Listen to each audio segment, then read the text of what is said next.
नमस्कार, जय हिंद। आप देख रहे हैं घर तक न्यूज में AK सिंह का ग्राउंड रिपोर्ट।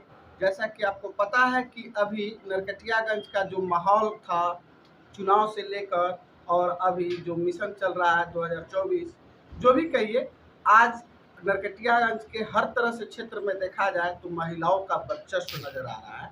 और उसमें भी आपको पता है कि माननीय विधायक रश्मि वर्मा जी का जो कार्यशैली है, जो अपना वैवाहिकता के बदौलत जानी जाती है, उनके बारे में जब मैंने सुना और देखा, जैसे कि देखिए रेलवे वाशिंग पिट के लिए भूमि का चयन, या यूँ कहिए कि ट्रेन के रूटों के लिए, या और भी ट्रेन बढ़वाने के लिए बीएड के संदर्भ में बहुत सारी बातें चल रही है। टीपी वर्मा कॉलेज में बहुत सारी बातें आजकल मैटर आई है सामने, जिसके बदौलत हमको मैडम के पास आना पड़ा। और मैडम से ही मैं आपको मुखातिब कराता हूँ कि आखिर क्या चल रहा है और किस तरह से इसका विकास किया जा रहा है।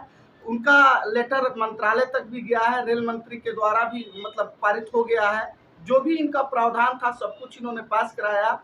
यहाँ के पब्लिक के लिए जो भी सुविधाएं चाहिए थी अपने तरीका से वो करवा रही है। इवन कि बच्चों के लिए भी लड़ रही हैं, अभिभावक के लिए भी लड़ रही हैं। लेकिन होते ही हैं कुछ लोग ऐसे भी, कुछ निगेटिव तरीके से देखेंगे और कुछ पॉजिटिव तरीके से देखेंगे, लेकिन हमें उनसे क्या लेना देना। हम ऑन द स्पॉट ही आते हैं कि क्या मैटर है। आइए, सबसे पहले मैडम आपका हमारे चैनल में बहुत बहुत स्वागत है। मेरी तरफ से भी आपको जी मैम, जी हमें सुनने में ये आया है मैम कि रेलवे के लिए आपका जो चिट्ठी गया था, बहुत सारा चीजें हमने देखा और लेटर हमने भी अभी देखा। इस पे आपका क्या कहना है मैम, थोड़ा दो शब्द बताएं। 24/5/2023 को जी मैंने माननीय मंत्री भारत सरकार को रेलवे के एक चिट्ठी भेजी। जी इनफैक्ट मैं स्वयं जाकर मैंने चिट्ठी उन्हें दिया और डिस्कशन भी किया।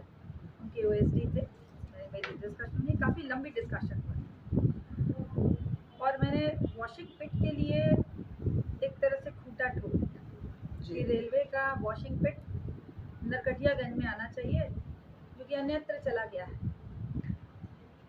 तो जहाँ भी गया था, शायद पकड़ी दयाल या कहीं गया था, तो मैंने कहा वहाँ तो मुझे जो जानकारी मिली कि वहाँ तो रेलवे को ज़मीन खरीद कर और तब वॉशिंग पिट बनवानी पड़ेगी, ऐसा वहाँ पर मुझे जानकारी मिली। तो मैंने कहा कि जब वहाँ ज़मीन खरीदनी है और यहाँ ज़मीन ऑलरेडी अवेलेबल है, तो क्यों नहीं यहीं पर वॉशिंग पिट बने। और पहले भी यहाँ था, लोगों को बहुत सुविधा थी और ज़मीन ऑलरेडी अवेलेबल है, तो खरीदने की रेलवे को बेमतलब का पैसा खर्च करने की ज़रूरत नहीं पड़ेगी।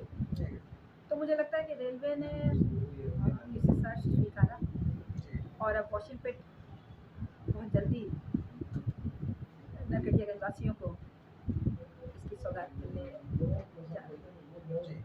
इसके लिए तो मतलब नरकटियागंज के वासी हमेशा आपका धन्यवाद ही देंगे।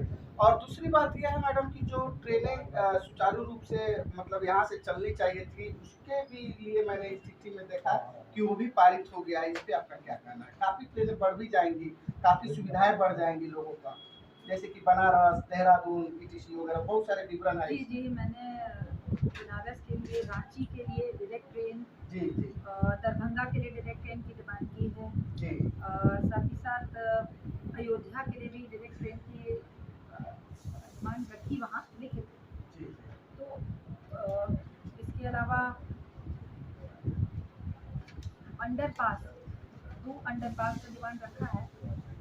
तो एक हिमालय सिनेमा से शिवगंज चौक तक निकलने की बात रखी है और दूसरी सब्जी मंडी मार्केट से हरदिया चौक तक निकलने की बात रखी है।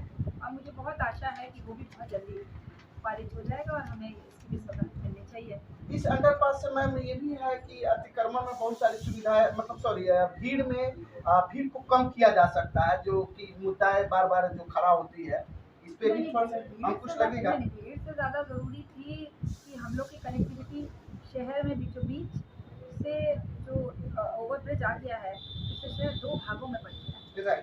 तो मेरी चिंता थी कि शहर एक लगे और दिखे और वहाँ के लोग, दोनों ओर के लोग सुविधा पूर्वक एक दूसरे से जुड़े रहें। तो मेरी चिंता ये थी। तो अगर ये अंडरपास की बात देखा जाए तो आप समझिए कि नरकटियागंज जैसे प्रखंड में अंडरपास होना ये अपने आप में कम से कम हमको लगता है कि मेट्रो सिटी का कंसेप्ट कहा जाएगा।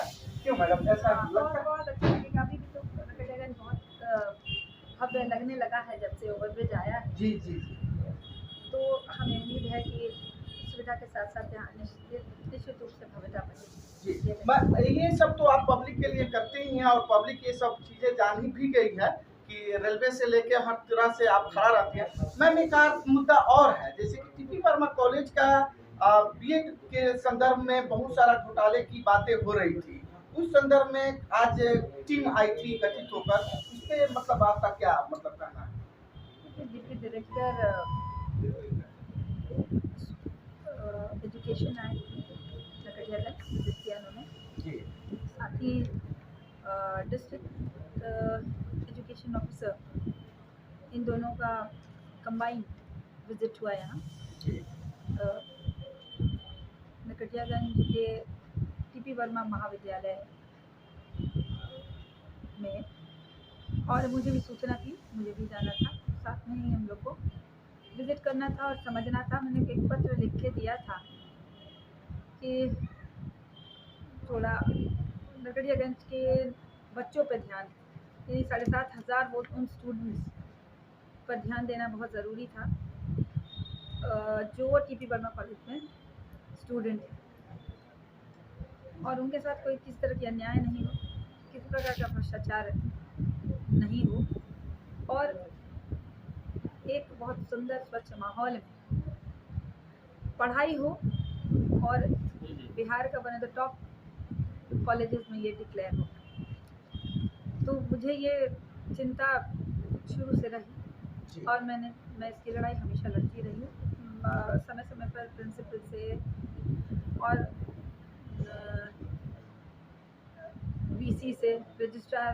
इस लड़ाई में आपके पास तो व्यवधान भी आए होंगे आरोप प्रत्यारोप का? मैं इससे नहीं डरती। आरोप प्रत्यारोप की पॉजिटिविटी में ये आरोप प्रत्यारोप या विकास के मुद्दे पर आरोप प्रत्यारोप मुझे बहुत ये तो बहुत पॉजिटिव बात है आपके लिए। नहीं बहुत नहीं दिलाता है। तो और ये पर्क्स हैं जो पद के साथ आते हैं। सही बात। तो आपको उसको पॉजिटिविटी के साथ ग्रहण करना है। तो ठीक है, कुछ बहुत सारी बातें होती हैं जो नहीं, अगले का विचार नहीं मिलता है या मेरे विचार अगले होते हैं, उसमें कुछ डिफरेंसेस होते हैं, वो बहुत मैटर नहीं करता है। विकास के मुद्दे से अलग ये सब मुद्दे हैं। तो मेरा बेसिक मकसद है कि TP Verma college best college declare हो, यहाँ के बच्चे बेस्ट बच्चे डिक्लेयर हों और फैकल्टी बहुत अच्छी है, अच्छे से पढ़ें।